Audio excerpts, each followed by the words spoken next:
One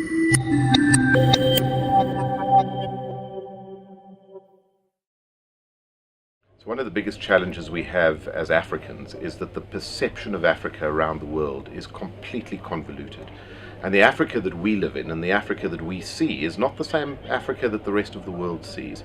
Unfortunately, over the years, the West has grown to love hating Africa.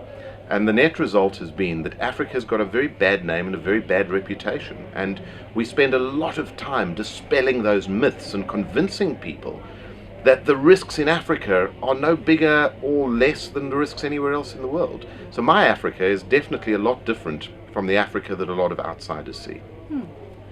You said something that has been, maybe it was a bit controversial earlier, Africa for Africans.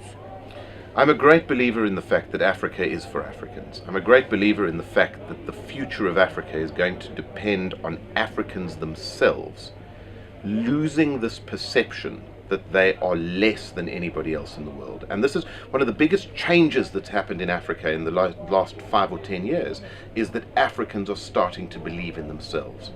And in the past, Africa was a location that foreign investors could invest in order to extract our resources and our raw materials. Today's Africa is very different. Today, the opportunities for investors are as big, if not bigger, than they've ever been before. But the opportunities are different. The opportunities are to invest with Africans, to support Africans, to grow businesses that are going to make money for everybody. And that's the reality of what I mean by Africa for Africans.